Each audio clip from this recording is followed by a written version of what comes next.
Bishop, thank you so much for your time. Thank you, brother. It's a joy to be with you. And you as well. You know, I've been so excited about this book, Instinct. You know, watching the telecast, I'm like, oh my goodness, when is May 6th going to get here? When is May 6th going to get here? And today is the day, Tuesday. The book is in stores. It's out finally. Instinct, the power to unleash your unborn drive. Congratulations on this release, Bishop. I'm very, very excited about it. It's been a long time since I've done a book that I was any more excited about than Instinct. Yeah. I believe it's got some keys that will help people to find their purpose.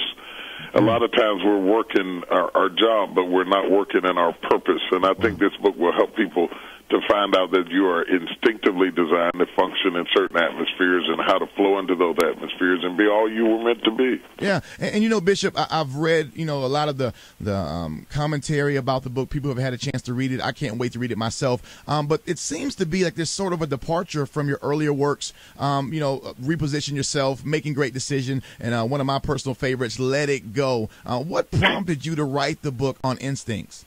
I think you have to have lived a while to be able to verbalize what was the compass that guided you in your career and in your life. And then we know we have the Holy Spirit who leads and guides us into all truth about ministry and into who Jesus is and revelation and the Word, and all of that's important. Yeah. But the Holy Spirit doesn't always get involved into whether you should buy the brick house or the stone house or the red house or the green house. It doesn't always get involved in the details of our lives because we were pre-wired and instinctively and given free will and free choice, and the human spirit gets involved in all of that. And instinct deals with how we are pre-wired by our Creator, not just saved by the Redeemer, but pre-wired by our Creator to have certain personalities and certain inclinations that make you work better in certain environments, whether it's with people or work better not around people or work better in the public, behind the camera, in front of the camera, or doing what you do is instinctive. You can't train anybody to be James Fortune. You just have to have that instinct and inclination. They can't wear your clothes and walk like you and replace an internal place, and I'm just really trying to teach other people how to do that. It is a departure from the other books. I think it's very powerful and maybe it's the pinnacle of all the other things we've talked about in other books. Wow, that's awesome. And Bishop, because a lot of people want to know, including myself, how are instincts different from intuition, intellect, or insight? Well, when you think about intellect is formed by the things we experienced and the things that we've read. Instinct deals with being pre-wired, much like sea turtles are born on the land. They hatch on the sand, and as soon as they come out of the egg, they instinctively head for the water. What are you instinctively better at? What lights you up? What feeds you when you do it? Most people don't do self-examination. We understand other people better than we understand ourselves. Wow. And so instinct really deals with introspection, checking yourself out, studying yourself out, investing in the areas of your instincts, putting your energies and finances and areas and things that are organically you. And, nothing wrong with the stock market and all that kind of stuff, but investing in your dream, your instinct, your gift, your inclination. And people who do that prosper in amazing ways. And I give several examples throughout the book of people, both biblical and secular, who have followed their instincts and been able to change their lives economically as well as personally and professionally. How does one discover their instincts? I think if back over your life, there are little clues that when you're in this environment, you did better. It wasn't an arduous task to function in. You had passion to do it. It was within your inventory to perform when you did this or that or the other. When you support, some people instinctively are great supporters. They're just gifted at supporting other people. They don't want to be the man. They want to be the one who supports the man. Then there are other people who are more inclined to be leaders, and finding those out there's been clues all of your life if you just take a moment and really look at them. The other thing that I talk about in the book that you can do, get with close friends and ask them specifically, what do you get from being around me? What specifically do I add to your life? And collect those answers and see how similar they are, because often our friends and our relatives are a reflection of who we are, and they often can see things about you that you can't see about yourself. Yes.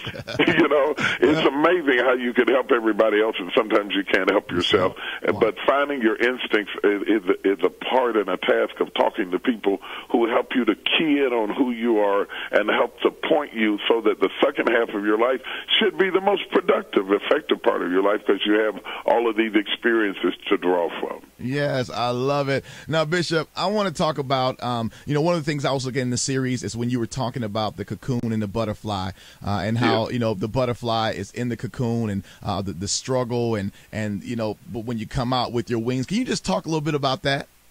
Well, it starts out a silkworm. It wraps itself up in a cocoon, gestates so that ultimately it can come out and transform into what it was meant to be. And I think, like the butterfly, we need some moments, some cocoons sometimes that transform us.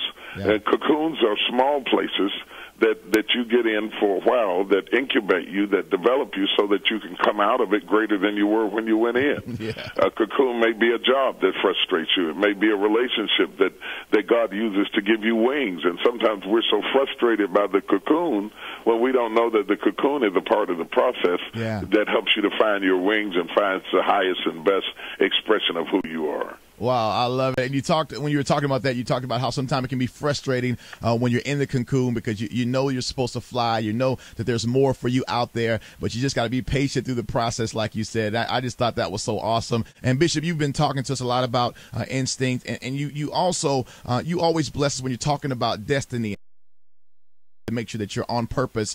How important is it for us to make sure that we're aligning our actions with our instincts?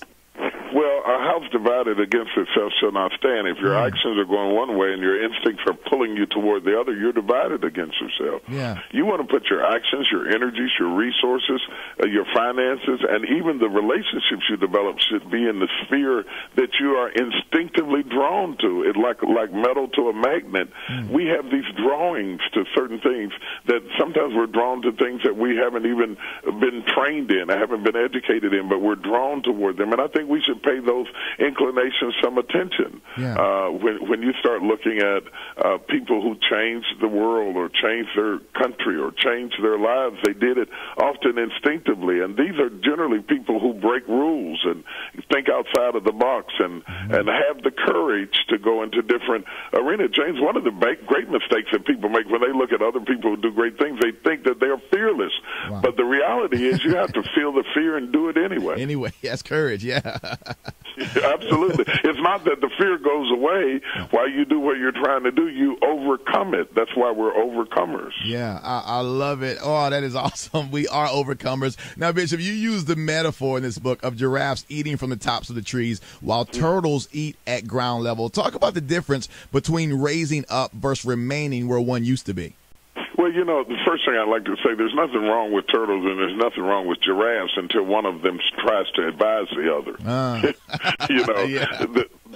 Both of them eat on the level of their vision. The turtle eats from the grass because he sees on that level. The giraffe eats from the tops of the trees because he sees on that level. And what happens is when you have a giraffe vision and you have a turtle critic, if you're not careful, you will lose your position trying to respond to some turtle who's on ground level zero telling you what you ought to do. And you have to understand that their advice is based on their perspective, and their perspective is not your own. You have to have the courage to stretch your neck like a giraffe and eat on the level that you have the vision to eat on. The giraffe has a 25-pound heart, and it's designed to pump blood all the way up to his head through a 9-foot neck so that he can function on that level. And you got a big heart, you got a great vision, you're able to eat from the tops of the trees, but the one thing the giraffe cannot do, when he lowers his head too low and stays down too long, he will literally pass out because he was not designed to be on that level. And you have to understand what level you're designed to be on, stay on the level you're designed to be on, and don't get into debates with people who don't see what you see because maybe they're operating on the level of a turtle. Wow. I love it. Wow, we are talking about this book, Instinct, online and in stores right now. Bishop T.D. Jakes' brand new book. And Bishop, I'm a big National Geo wild guy. I'm always watching, animals and things like that. It's like really big for me, Discovery Channel. And one of the things I know personally about giraffes is even when lions are going after giraffes, is they got to pull them down to the ground. As long as they keep that neck up and that head up, the lions cannot devour them. They can't bring them down. So even to hear you say that they keep their head up, it's just that even blessed me more. And while they're not more giraffes, Bishop, what holds people back from reaching their potential? I almost changed the title of this book because I almost called it "The Things Successful People Know That They Don't Tell You." Wow. Because I think there would be more giraffes if there were more people who would tell how they got to be who they are. And this was my first attempt to really express some of the things other than, see, we say blanket statements, the Lord anointed me, God bless me, all of that's true. Yeah. But those generic statements don't really give you a blueprint to what goes on inside of you as you break barriers. Yeah. And very few people take the time to tutor the people behind. Not only me, but my whole generation has to be focused on telling whatever we know to the next generation to get them ready, because they're up to bat right now. Yeah. And God has left us in the earth to kind of make it easier for them to kind of tutor and mentor them so that they won't have to go through everything we went through to get what we got. Wow. And, one of the things you've always done, Bishop, which has really helped me, and I share it everywhere that I go in many mentoring opportunities, but you talk about the fact that people, they see our successes, but they don't really know our sacrifices and the struggles. But you talk about that's what actually brought us to our success. And like you say, people do see that, and it's important for them to know, where we come from. When I share, that only 6 years ago I was homeless, and me and my family didn't have a car, didn't have a place to stay for 7 months, and to see where God has brought me now, it really helps someone else understand that, my current situation, the same way God did it for James and his family, he can do the same thing for me. So I think that's so awesome what you're saying about we got to be able to share not just the success and talk about the awards and accolades, but also the struggles and the sacrifices. You're absolutely right, because if you don't share it, people underestimate what it costs to be you. Wow. You get a lot of people trying to imitate something that they don't understand, that the biggest part of the work of transformation goes on in dark places. Whether you're wrapped up in a cocoon or a baby in a womb, you just stayed in the dark. It's uncomfortable, it's small, it's tight, it's inconvenient, and you have to break forth from one to the other. And then people are trying to imitate what they see you do in the light, but until they saw you in the night, in the struggle with the tears running down your face, you don't understand the cost of the oil. And so I really applaud people like yourself and anybody else who will really leave some kind of clues and tips behind that the way it is now isn't how it started, and even where it is now isn't without struggle and pain. You don't reach a place in life that you get beyond pain. They may be a different type, but there's still issues. And in spite of all of that, in spite of that opposition, where some people see opposition and let it derail them, other people see opportunities and they escalate in the face of opposition. And that's the difference between people who follow their instincts and people who are deferred and delayed by their circumstances. Sometimes you have to climb over the wall, over the obstacle, and keep on going to maximize who you were created to be. Wow, I love it. And Bishop, people are listening now all over the country. We're talking about your new book, in stores and online, Instinct, The Power to Unleash Your Unborn Drive. Who should buy this book tonight and why? I think it's a great book for college students. I think it's because they have been armed with intellect, and intellect is important. But you have been, if you think that intelligence is all you need. Intellect may load the gun, but instinct pulls the trigger. Yeah. And so I think that's a very good thing for them. I think it's good for people who are reinventing themselves, recreating themselves, starting to better understand themselves, and want to really merge out from one sphere to the other, particularly people who are trying to break barriers, maybe from renting a home to owning a home, from being in a ministry to starting a ministry, to people who are working a job and secretly want to be entrepreneurs. This is for people who have been pacing around in a cage and saying, I've been in this cage like a lion, but I'm really called to the wild, and I've got to get through these bars to the next dimension of my life. Anybody who's on their way somewhere, this will help them get there. The book is Instinct, because it's not so much what I give you in the book, it's that I'm trying to show you that what you need is inside of you. That what you lack, God has equipped you with. That God wouldn't put it in, ask you for something that He didn't inventory you with. He put it in your inventory. He gave the inclination to your instincts, and you have the power within yourself to rise above the storm and accomplish what He called you to do. Wow, I love it. The book is in stores, online, Amazon.com.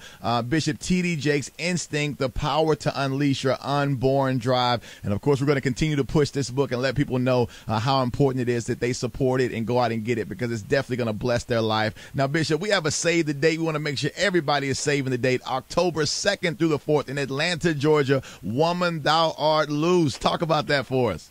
First of all, I want to make sure you're saving the date, because you're going to be one of our guests there. I can't wait. October the 2nd to the 4th, James Fortune's going to be with me. I've got all kinds of great guests that are going to be ministering with me at the Woman Thou Art Loose in Atlanta, Georgia. Everybody's getting hotels and packing up, and meeting girlfriends and family reunions and everything are gathering together for October 2nd through the 4th. We're proud to have you, James, as one of our psalmists. We've got a great list of great speakers. People can go to tdjakes.org and get all kinds of information. Register. The registrations are going fast, and particularly the best seats are going fast. So if you want a seat on the floor or in close proximity, you probably need to really hurry. They're almost gone. Wow. And I'm encouraging people not to procrastinate. We've got limited seating October 2nd through the 4th. It's going to be a great meeting for women who are serious about being loosed from their past and moving into their destiny. And I think that the women get as much from being around each other as they do from any of us on the stage, because it's a great time of fellowship, hanging out in Atlanta with women who love Jesus. It's going to be awesome. Yes, and where can they go right now to register, Bishop? tdjakes.org. It's easy, tdjakes.org. Go right in there. You can register. You can find out hotel information, seating information. Everything's available online, and they can go there right now. Awesome. And we want to let you know how proud we are of Sarah Jakes. She was in studio with us about a week ago talking about her book, Lost and Found. And then we were texting a little while before the book came out and said, James, I was a little nervous, but once my dad read it and once he just talked about how awesome it was, she said, I'll just breathe a big sigh of relief. It's something about the Father's approval, Bishop. She said everything was all right once my dad told me he was pleased. You're so right about that, and I'm so proud of her as well. I'm glad for what God is doing in her life. I'm glad to see her turn her life around and becoming the force to be reckoned with that Sarah is. And people are all abuzz about her, and I'm glad, because I think it's her season. It's your season. It's time for our children to rise up and take over. And anybody who's jealous of their children or jealous of their spiritual sons and daughters, shame on you, because they're only doing what we taught them to do. They're only doing what they saw us do, and I think we ought to support them. So just congratulations on all that God is doing, and we'll continue to support in anything you need from us here on the show. We are only a phone call away. And is there anything else, Bishop, you want us to know before you leave? No, I'm just excited to have the opportunity. I just want to thank God for you and for your ministry and the times that you have graced our platform, have really impacted people in an amazing way. And I'm just so glad to see that God has raised up another generation of giant killers, and just proud of you. Keep on keeping on, brother. Wow, thank you, Bishop. That means you don't know how much that means. Like I told you when I was with you for New Year's Eve, working in the mailroom, it was those cassette tapes from you that helped me understand my instinct and really that God had something bigger for me than where I was. So I really appreciate you, me, my wife, and our family.